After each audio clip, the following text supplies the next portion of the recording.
the recording has begun. So like I said before, these slides and a recording of this presentation will be sent to all registrants.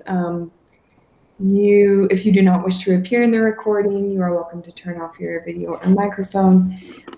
This will not be a public link. It will only be sent to those who have registered for this event. A big thank you to our sponsors, Bristol Myers Squibb, Karyopharm, and Amgen Oncology. Today, it is my pleasure to introduce to you Lindley Sweeney. She joined the myeloma crowd in January 2020. Her husband is a childhood cancer survivor and also a cancer biologist.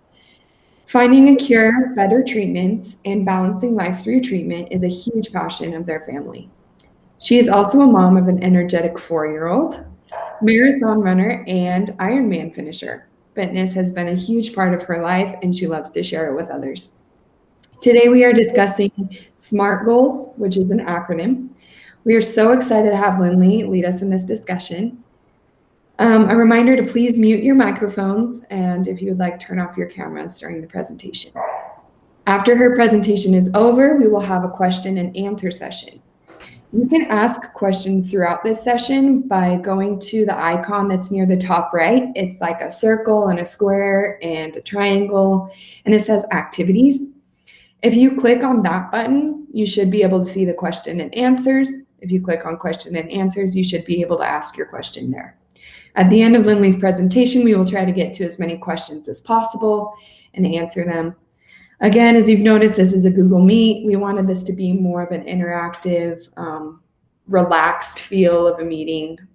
So we hope you enjoy it, and we're super glad that all of you are here. And now we're going to turn the time over to Lindley as we get started. So I'm going to share my screen. Let people in and then share my screen. Again, this is our first time, so thank you so much for your patience. We really appreciate your patience as we do this together. So, all right, Lindley, do you want to get started? Yes. Thanks, Audrey, for the introduction. So I am also added, I'm a certified personal trainer as well as a cancer exercise specialist. So why on earth would you listen to me? Like Audrey said, my husband is a cancer survivor. He had leukemia, a blood cancer, as a child. So over the last 11 years, I've been working with him on his health. So definitely been a part of that kind of lifestyle. I've always been into fitness, and about 5-6 years ago, I got certified as a cancer exercise specialist in Arizona at my time there. And I worked at a YMCA doing the Live Strong YMCA program. I don't know if any of you have a YMCA in your area. I highly recommend getting on track with those. I see some nods. So I was a specialist with them, and my time there was absolutely amazing. And so watching them, so it was a 13-week program, and we would have probably 24 people per group, and we would work with them, whether they were currently battling their cancer or previously had been helping them get back into a rhythm of exercise, balance, nutrition, as well as kind of that mental social aspect of what they were going through to help them kind of gain that confidence and feel strong like they really are. So a lot of what I am coming from is from my experience with those patients and wonderful people. So today we are going to start with goal setting. There's so many topics that we could go over with fitness and nutrition and different types of exercises. So I figured best way to start out new year is goals. So we're going to move to the next slide. So we're working on setting our SMART goals. It is an acronym. The S is for being specific. You want to clearly define your goals. I welcome you, as we're going through this, to write down any goals that you have. And we can work through, kind of do it as like a worksheet as we go through this. The M is make your goals measurable. A, make sure they're achievable. R, your goals need to be relevant to you. And T, give yourself a timeline. So I'm going to go have an example with each of the slides I go through to keep it pretty seamless. And this example that I came up with was actually inspired by some of the comments that we had on our Muscles for Myeloma Facebook post. Some people had made comments about a specific thing, so that's going to be my example. So for the S, being specific. So really you want to focus on one goal at a time. I'm sure we could write down, 5, 10, 15 things that we want to improve on, that we want to grow, we want to do. Really kind of focus on one at a time and see how you can take bites at a time. So what I mean, so just as an example, I have, hopefully you can see this, a journal that I am starting with this new year. And I have a lot of goals, a lot of things that I personally want to improve and accomplish. But each month, I'm going to take a goal and work on that goal. And so for this month, my focus is on eating real meals. So it sounds silly, but having a 4-year-old, I find myself often snacking on everything or eating whatever's left on her plate or whatever. And so I find myself lacking in a structure of what I eat. So my goal for this month is making sure that I can structure my eating so that I make sure that I'm eating what's a little bit better for me along with those treats.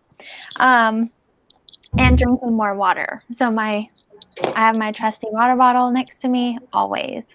So that is my goal for this month. And then February, I will come up with another goal. March, another one. But each month, I'm just focusing on one thing. That way, it is clear in my head what I need to be working on then. So the example I have here, focusing one goal at a time. The example is in 2021, I want to train to run a 5K. So that can be pretty broad for people, whether it's just, okay, well, I went out and walked a 5K today. Is that what checks off that goal? Yes, maybe no. So let's break it down and make it more specific. So for someone who their previous 5K time, 5K is 3.1 miles. It took them 55 minutes to do it. And that was their personal best. But this year, they want to actually train for it, not just go and do it. They want to train for it. So they want to increase the amount of times they run or walk a week to work on decreasing their time. So that is making it a little bit more specific of, I want to be more regular in getting out and doing the exercise so that I can practice on getting faster. So you really want to be clear in how you define it for you and map it out, because oftentimes if you're not specific, the vision behind it is muddied. All right, so the next slide, measure your progress. So going back to my journal, this is how I'm measuring my progress. So I'm writing down a meal plan for myself to make sure that that's what I eat for breakfast, lunch, dinner. Snacks are free for all, but so that I can make sure that I'm actually eating lunch or I'm actually eating dinner, and those kinds of things. So make a step-by-step plan to achieve your goal. So if you want to do that 5K, find a race that motivates you. Find something that it gives you that deadline of accomplishing it. Because if you just say, I'm going to do a 5K, it's out there, but it's not, concrete. So let's say you decide to do a 5K in May. Beautiful time of year, wherever you are, that it's nice outside, it's not as cold, less likely to have snow, maybe a little rain, but not bad. So setting that specific time, I'm going to do a 5K in May. So that makes it concrete. And then set a detailed plan. So picking whether you want to get out 2 days a week or 3 days a week. Figure out what days work best with your schedule. If you say, I'm going to get out 7 days a week, that just puts too much pressure on that goal, and it can be more stressful than enjoyable.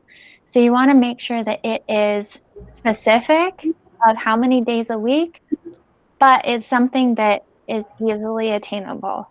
We'll get to that one in a second. So plan the time of day that you are more likely to do it. So what time are you a night owl? Are you a morning person? Figure out what works for you. I'm generally a morning person. My husband is more of a night person. It works out really well with us, especially when our daughter was really little. We didn't have to compete for who went out for their exercise. I did the mornings, he did the evenings, and there was never any question. It worked. So if you are an early person, plan your exercise for the morning. If you're not a morning person, you're going to hate it. The point is to find a time that works for you, where you're in the right mindset for it, so that you can find activities that you enjoy. So whether that's in the afternoons or evenings, wherever is going to be best in the day for you for that activity. So write down your plan. I have journals as well as a smartwatch. So I track, like for me, I track my running and other activities with my smartwatch. And that can be kind of fun because I can race against myself sometimes of doing a specific route and seeing if you get better or worse on that route certain days. Or just tracking your steps, or just, for Apple Watch, people completing that circle of fitness for that day. Whatever kind of helps you measure that you're doing it, do it. All right, next slide. So this is where we achieve your success. So we've been specific. You've measured your progress by setting a time. So what is going to help you accomplish what you want to? So if we set a goal that's beyond our ability, it's often harder to stay motivated and on track for what you want to do. I have a client right now. She has not run ever before, and she wants to run a marathon. Good luck. Hey, that was my thoughts. As much as I want her to accomplish that, I've had to help her scale it back to, all right, let's focus on doing a 5K in the next 6 months. And then from there, eventually we can work on the 10K. And then, so I told her this is more of like a 5-year goal, maybe not a 6-month goal. So make sure that you make goals that are something that you can accomplish shorter term, because it's easier to stay motivated. The 5-year goals are great, but you need to set little goals in order to build up to that big goal. So for me, when I did my Ironman, that was actually, it took me 10 years to do. So I had set that goal for myself, and I had wanted to do it, but either financially it wasn't going to work because those races are very expensive, or I was more focused on my husband's school, or focused on his health, or focused on something else. So there were often things that kind of sidelined before I could get to that. And that's okay for those big goals. But make sure that when you set a goal, that it's something that you can track short term. So big goals are awesome, but make sure you set up small, achievable goals along the way. So how to get yourself motivated? Have your spouse your spouse keeping you accountable. The reason why I signed up and did my Ironman was because my husband signed me up. He said, let's do it. And he signed me up. And I was like, oh, okay, let's do this. Find a friend to train with. My mom, she's losing her vision, but she has friends that are really great and get her for yoga and for pickleball. So despite what she's going through, she has people that are keeping her going and finding things that she can do even with certain limitations. So find a friend that's nearby or a group. So those of you that nodded that you're close to a YMCA, see if you can get in with the Livestrong groups, or find people there. If you're going to do that 5K, get your family on board or friends on board to do that, whether you're, training distantly together, but doing it to keep each other accountable. But most importantly, make it fun. You're not going to do it if it's not fun. That's honestly the biggest thing. So when you set your goals, make sure that it's something that excites you and maybe terrifies you just a little bit, because that means it's going to challenge you in the best way. But most importantly, make it fun. All right. So next, make it relevant. So be honest with your habits and weaknesses. I know you guys are all perfect, but I am not. And so when setting your goals, figure out what is your biggest hurdle. Like for me, it's having a 4-year-old that makes it sometimes hard to eat normal. And so figure out the best way to make it happen. So whether that's, like for my goal, is meal prepping or something like that, or having foods prepped and ready to go in the fridge so that all I have to do is throw it in the microwave and it's easy peasy. If you're going to do the 5K, if you're working on that, is your weakness having motivation to get out the door? So plan something like a reward for yourself to get out that door. Whether it's getting yourself new running or walking shoes. That's always awesome to me. Or if it's you want, trying to think of non-food motivation goals.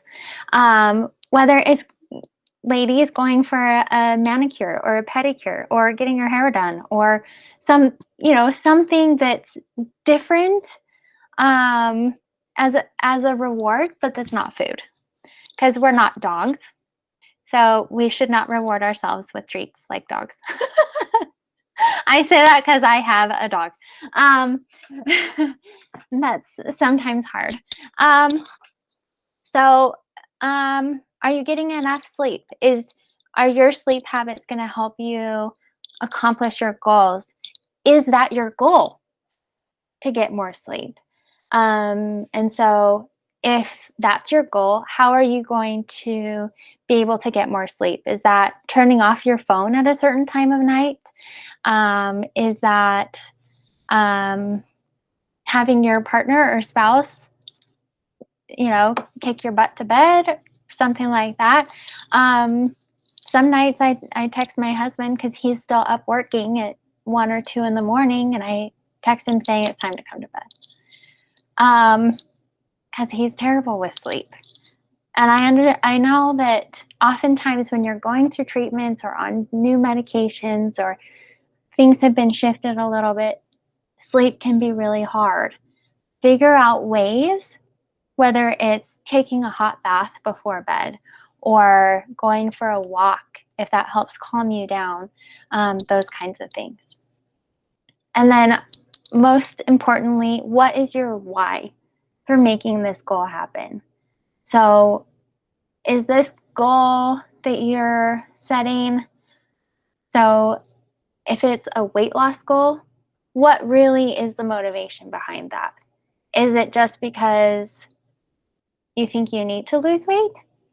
If that's it, then you're not really going to be motivated. If it's more of, I want to feel healthier, then that's a different goal overall. It has nothing to do with weight. I think so often the diet culture around us has us focused on numbers of the scale or what we should be at or those kinds of things. And I think we need to toss that out the window and focus more on how you feel, your overall health. Are you being active? Are you, yes, okay, so PJ said dexamethasone makes sleep really hard. Yes, I've heard that. So figuring out what helps you calm down at night to really help that. I don't know, like when medications make it hard to sleep, that's a hard one because there's not much you can do to fight against that. But be patient with yourself and with what you're going through on accomplishing what you want to.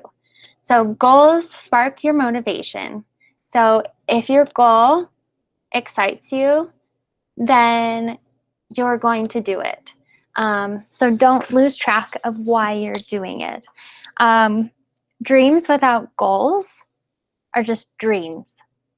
So make sure that as you are thinking about what you want to accomplish this year, what you want to come out of, whether it's just the month of January or the next 3 months or the next 6 months, where you personally want to be, write it down, make a plan, and make sure that it is something that excites and motivates you and wants you to move forward.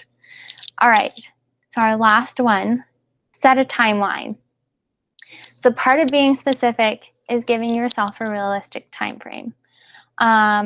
So if your goal is to decrease your 5K time by May of 2021, this is what you're going to do. Hold on. Jenny just said that when she was on Dex, she took sleep aid medications. So if you need to, definitely talk to your doctor about that to help you get that sleep. Because when you are sleep deprived, it is a lot harder for your body to be healthy and to heal. All right, so set a timeline for yourself. So if your goal, I'll sideline back to the sleep. If your goal is to get more sleep, make a plan to talk to your doctor about how to make that happen. Also on that list, do meditations, whether it's adding some yoga in there, which we are talking about yoga next month. Do some deep breathing, some relaxing yoga poses, and finish it off with corpse pose. Who knows, you might fall asleep in that. I always do. A hot bubble bath, that often helps kind of calm and unwind you, especially in the winter. Or if it's a hot drink of like tea or hot milk something like that to kind of calm you down, those kinds of things. Add that into your plan. Give those a try while you make that plan to talk to your doctor. All right, so for working to decrease a 5K time, so you make a plan by weeks or by months, and you stick with it and to see what you can do. So here I have month by month. So January would be 30 minutes a day, 3 times a week. Whether that's walking, running, a mixture of the both, you're getting out for 30 minutes a day, 3 times a week. That is typically pretty manageable for most people, setting a Monday, Wednesday, Friday type schedule, Tuesday, Thursday, Saturday, something like that. And then come February, working to increase it to 35 minutes, 3 times a week. So you've had a whole month of seeing how it feels at 30, and then give yourself another month at 35 minutes per week. March, increasing to 40 minutes per week. April, you're going to do 2 45-minute bouts, is what we call it, and 1 55-minute. So if you're doing the Monday, Wednesday, Friday, you do Monday, Wednesday at 45 minutes and Friday at 55 minutes. Really pushing yourself. So your goal is to be faster than the 55. So on that day where you're doing 55 minutes, the goal is that hopefully you're going further than a 5K, so that the day that you do your 5K, it feels short, essentially. And so that you can even write it more detailed with your timeline of Mondays, you will walk, run. Wednesdays, making it easy and just walking. And then Fridays, working on increasing the amount of time you spend running and decreasing the amount of time you spend walking. So that's kind of a specific way that you can write out a goal where on Mondays are this, Tuesdays are this, Fridays are this, and here's how you're going to get faster. Spend less time walking, more time running. Sounds easy, but in reality, once you get out there, some days your energy will be low. And so it's okay to just walk. Other days where your energy is feeling great, it's okay to push it a little further, whether that run is 5 minutes instead of your usual 3 minutes. Awesome. You ran for that amount of time. So making it specific and achievable, but something that feels good, where you can pay attention to your body and pay attention to how you feel that day and still count the successes of accomplishing it. All right. Okay. That brings us to the end of SMART goals. Questions or stories or things you want to share of how these things have helped you. Lily, that was awesome. Thank you so much for your presentation. And just a reminder, if this is like a more casual meeting, and thank you guys again for all being here. If you would like to do questions, you can go up to, it should be near the top right of your screen. It's the activities button. And once you click activities, you should be able to see Q&A, or Marianne just raised her hand. So Marianne, you're more than welcome to unmute yourself and share your experience or ask your question. You raised your hand, Marianne. If you have something to share, okay. One other thing I will tell you, you are the only ones that can unmute yourselves. I can't unmute you. So I was trying to find where to put the questions. I know. I was doing all kinds of. I would like to comment on the Live Strong program. Yes. Okay. Program at the Y. It gives you a commitment of going twice a week for 3 months. Your family gets to use the Y for free for 3 months. It's very empowering. It gives you a variety of, Pilates and yoga and exercising in the pool, and a lot of camaraderie with other people who have different kinds of cancers. It was one of the best things that I did. And then my husband also is a cancer survivor, and he was going through things after me, and also did the program and really enjoyed it. One of the things about using the Y to me was being intimidated by the machines. And because you almost have like a private trainer with you, it really makes you feel like, yeah, I can do this myself and I want to continue. And so they've got the goals and the measurements, but they take you from where you are. People had different treatments going on. So there are people who might miss a date because, they had treatment, or they were very tired or aching, especially people with going through breast cancer. And it was something that, yeah, I would really suggest. The Y was a wonderful experience. Thank you, Marianne. Which YMCA were you at? Where's your location?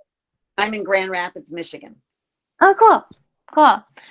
Yeah, so I did it in Tucson, Arizona, and it was probably one of the best experiences of my life. The people that I did it for 2 years, so I did 6 groups, and some of the best people I've ever met and ever worked with. So inspiring. And I'll share a quick story. One, he had brain cancer and bone cancer, and he was 56, I believe, and he had about 10 surgeries on one of his arms. And so he had very limited use of that arm, and he often couldn't get out of bed because of that lack of use of his arm. He had to wear shoes with Velcro because he couldn't tie his shoes, because he had hardly any use of his hand. At the end of the 13 weeks, he could do a push-up, which meant he could get out of bed. He could tie his own shoes. He biked his furthest on a bike outside because he felt confident in his balance to go biking. And it was just honestly so inspiring to be a part of that and to see the change that fitness isn't just about weight or looks or anything. It is about function of life and how that helped him do that. It was honestly amazing. Doug asked the question, how are you doing the YMCA during COVID? As far as I know, they're not, at least in Tucson, they're not doing anything right now. But I would say get in touch with them so that next time they do a round, you are in line. Because we had a wait list that was incredibly long, but we still provided resources for those people that were on the wait list as well. So get in touch with them, see how you can get signed up for the next session. Lily, do you see Shannon's question? So Shannon asked that when she works out, she gets winded so easily. How can you increase your lung capacity? So one thing I will say is keep going. So that doesn't necessarily mean that the intensity has to be hard. Sometimes it's bringing back the intensity a little bit, but keep going. My husband, the cancer survivor, we have gone to million specialists for things like this, and he's on an inhaler right now. Because on days that, I don't know where you're located, Shannon, but days that the air is bad can make it worse for his lung capacity or feeling like his lung capacity. So on days that the air is bad, he does a puff of the inhaler before he does his run. He runs inside only on the treadmill. So he hates running, but he does it every day because he watches TV while he does it. And with COVID, we bought a treadmill so he can keep doing it at home and not having to go outside. So I would say keep going, push yourself, be patient with it. And if you need to, talk to your doctor if doing something like an inhaler would feel better. Jenny made a comment. Let me read that. She said after her transplants, she could only walk from her bedroom to the mailbox. Slowly started walking in the neighborhood, and over a few years started walking, running. So be patient with it. Some days you'll feel good. Some days you'll feel worse, but be patient with the process, definitely.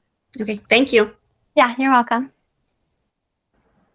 PJ raised his hand. Before we get there, I also just learned that the more you breathe, like you practice breathing through your nose, then your lung capacity expands as well.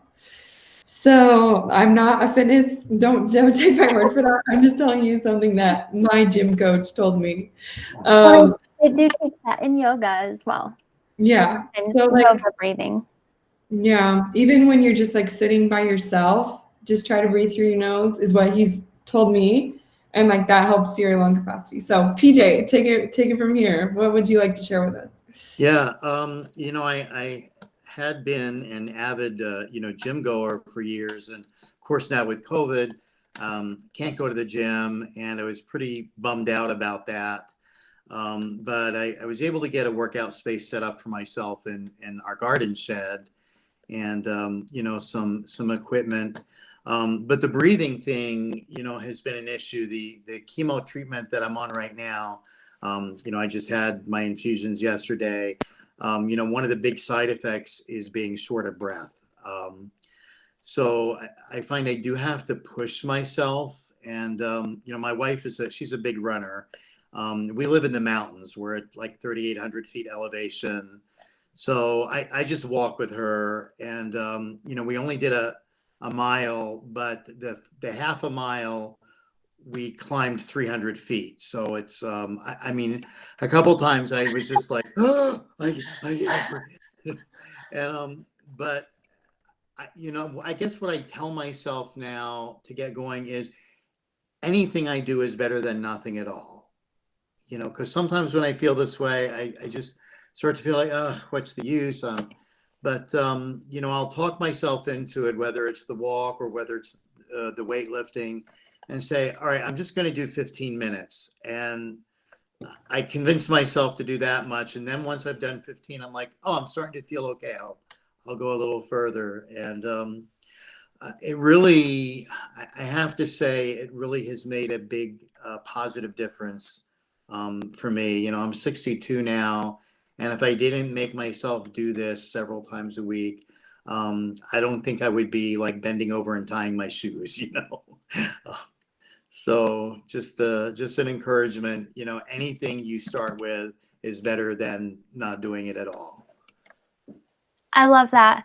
One thing I do, so I'm personally recovering from surgery right now, so I'm doing very basic exercises, and I set a timer of 15 minutes just to get myself to do it. And sometimes I end up going another 5 or 10 minutes beyond that because I get in the groove. So start simple with setting a timer for yourself to do it. And if you are in that groove, sometimes the 15 minutes can be the hardest, and mentally or physically. So get yourself to that point, and maybe after 2 weeks of 15 minutes, set a 20-minute timer.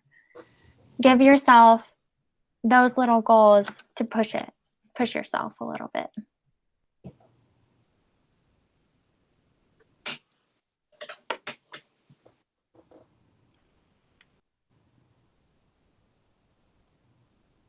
Anyone else have any questions or goals they would like to share that they're working on, or how they've been doing this past year with keeping up with things? One thing I really just quickly wanted to mention was the concept of filling your tired tank. So, you know, we did talk about sleep during this, and I think an important part of fitness, and I like what PJ said, it's wherever you're at. So if that means, you know, or like what Jenny said, if that means walking to the mailbox and walking back, if that means getting off the couch and walking around the living room. We're not trying to tell you guys to do things that, or we're not trying to tell ourselves to do things that aren't attainable. But one of the benefits that I have found of exercise is that I'm able to sleep better at night. And of course, with medications, it is a lot harder. So I'm not saying it's a one thing fix all, I don't know what that phrase is, kind of thing. But just I appreciate what has been said. Start where you're at, and if you are struggling with sleep, this is something that could potentially be able to help you fill your tired tank and be able to help you sleep at night.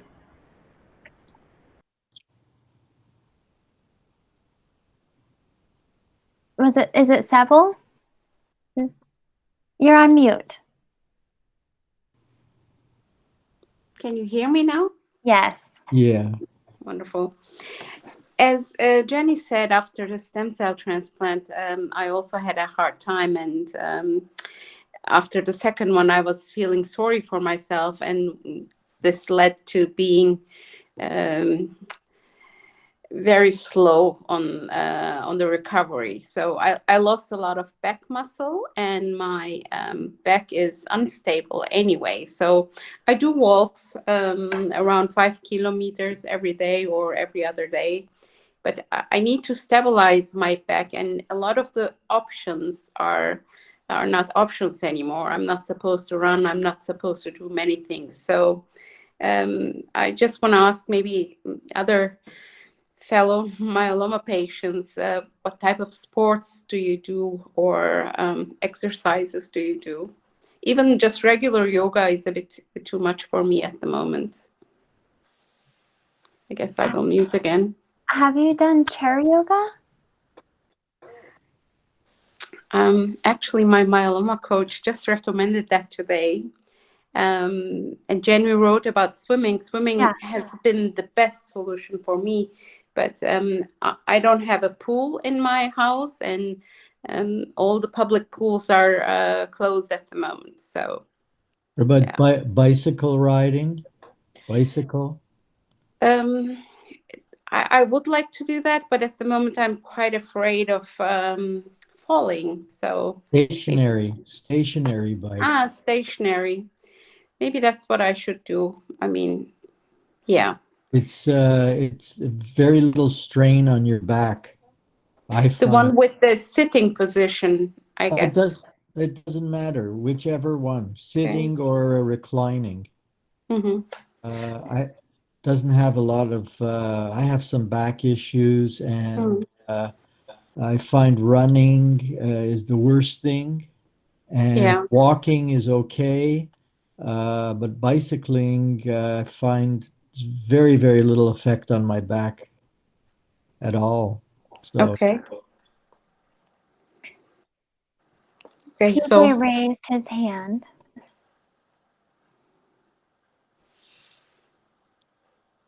Did I see that?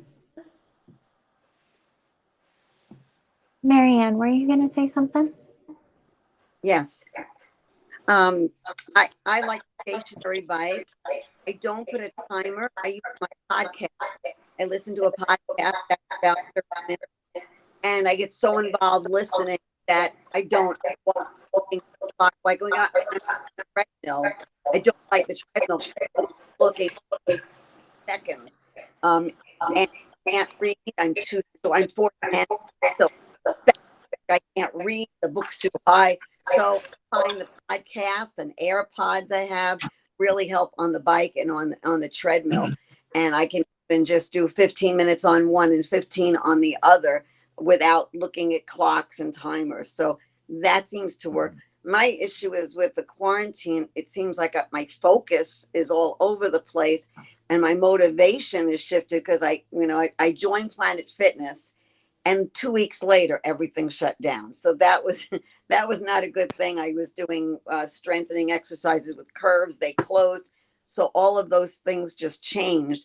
And now I'm trying to work on motivating. So that's why I started listening to a podcast and trying it that way. So that seems to have helped somewhat.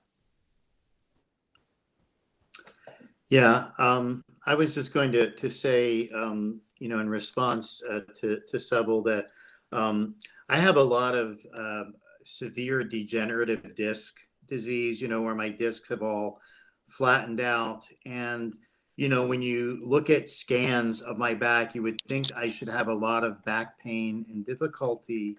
But over these last years since I was diagnosed, I have really just gradually worked on strengthening the core, your stomach muscles, as well as Yeah. your lower back. And, there are low impact things that you can do, even lying on the floor or on the bed and doing, lifting up your legs slowly, or doing even just gentle, crunches where you lie on your back and you lean forward. And it's amazing if you do those things consistently over time, it will strengthen your back so much, and your core, and that really helps to protect your spine and your other bones, and it'll give you a lot more balance and stability, for other kinds of movement. So if I don't do those things, I start to get back pain. But, if I I keep up with keeping my core strong,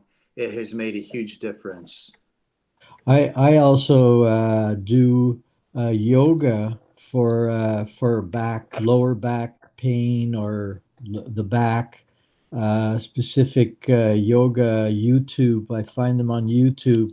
Exercises, or sessions. Let's say 15 minutes or half an hour, and they specifically target back pain, or specific parts of the back, upper back, middle back, lower back.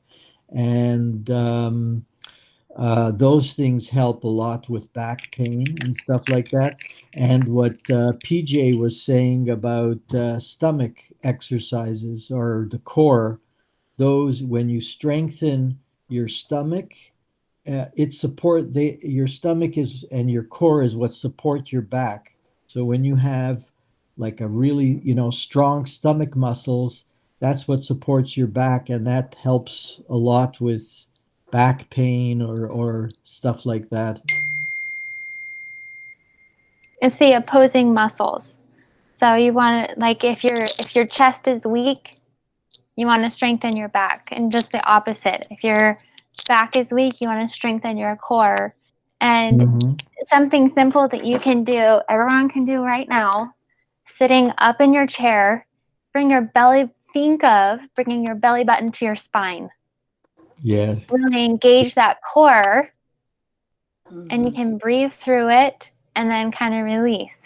Sometimes if I'm sitting a lot during the day doing computer work or something, I find myself slouching, and the low abs start to get slouchy, and then my back hurts. So bringing your shoulders square, spine tall, and really think about bringing your belly button to your spine. That's the way we describe it. Kind of getting that mind muscle connection of tightening that. It can help improve your posture, but also strengthen your core. And you can do breathing exercises where you're kind of letting all your air out, really tightening the core muscles there. And that alone can help, is almost sometimes better than a crunch, because you engage the low abs. So something like that won't be so hard on your back, of like a rounding exercise, strengthening there. So I say a plank would be great, because planks engage your back and your front core, like side core, everything. But start first with the sitting exercise, that first, and then eventually doing a plank against a wall, where your hands are against the wall and you're kind of tightening your back and your core and everything, kind of engaging it all, so that it's not as impactful as other core exercises. Eloise made a comment about how she does the stationary bike. She really likes that. She joined an online community for workouts and accountability. Awesome. She does the studio sweat on demand, and she bought a new mattress to help with back problems. That I agree that sometimes we can have our mattresses for 10, 15 years and not realize that that's causing it, or we're sleeping on the wrong kind of mattress. So figuring out what kind of sleeper you are, if you're a side sleeper, stomach, back, that kind of stuff, can depend on if you should be on a firmer or softer. I know that because we just bought a new mattress and I did all of the research. So depending on how you sleep, changes the firmness or softness that you should have. Audrey said that she uses the app called the Fit On, has a free variety of exercises and meditation practices. There are a lot, especially now, of online resources. My husband's been doing yoga, like what was said before about on YouTube. So YouTube has a lot of great options, and they even have them for kids. So my daughter's been doing yoga this year. So there's a ton of options, and you can search it for specific, whether it's tight hips or back pain or just more of that meditation breathing. So there's a lot of great free access to things like that. Definitely.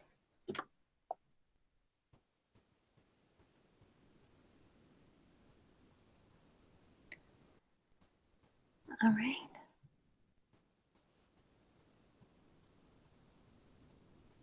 Anyone else have anything to share or ask?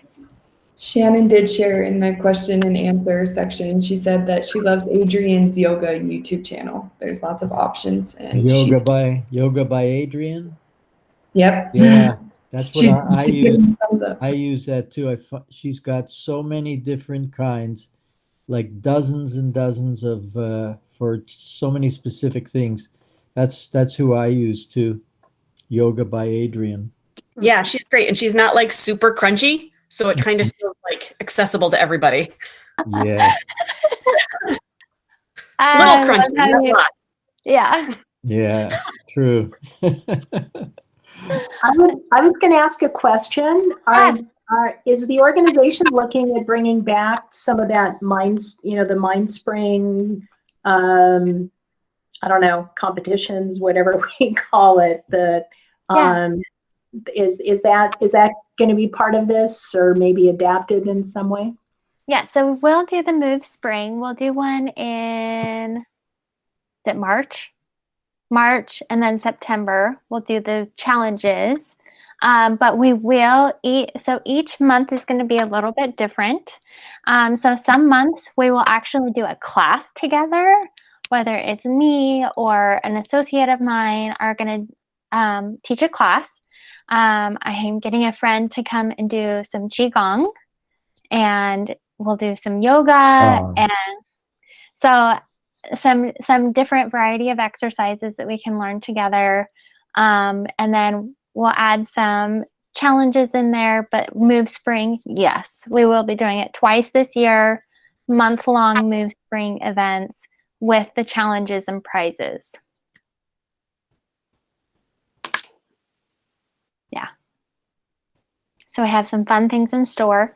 If there's an activity or exercise or anything that you would like to learn more about, or would like us to bring a speaker in about, or anything, feel free to let us know. We can absolutely find connections or resources of people to bring more education and experience or new classes to this as well. I've heard a lot about, I think it's Tai Chi that's very focused on balance. Okay. Tai Chi. Am I right on that? I've never gotten around to exploring it, but I've always been intrigued. Yeah, so Tai Chi and Qigong are fairly similar. Okay. So I have a friend, he is certified in both. So I'm talking to him about teaching a class and bringing a sample of each of those, so everyone can try them and see what works. Seville, yeah.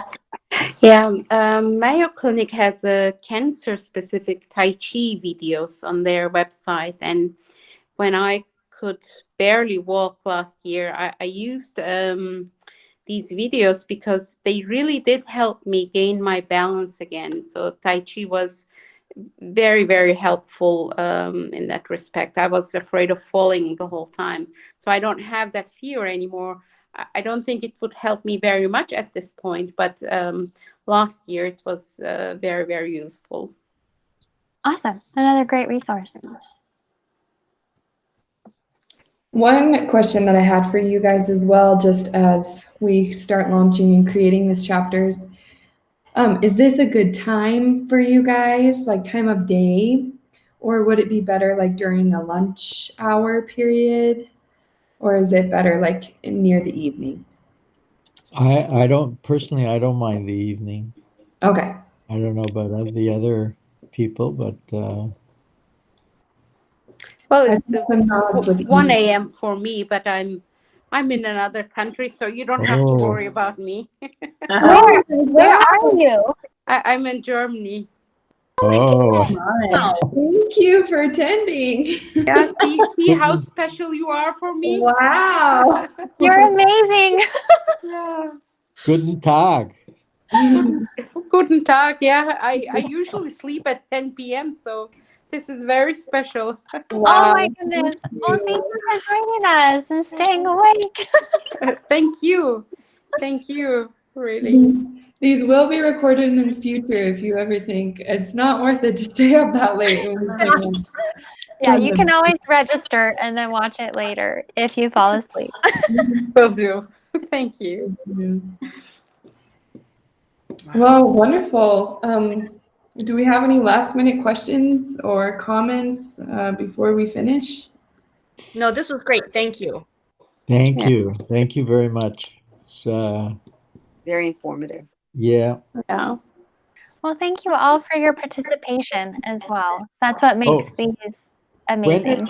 When is the next did I miss out? Did you say when the next one of your Yeah, so I'm actually going to give a little closeout speech, and in that okay. I will let you know.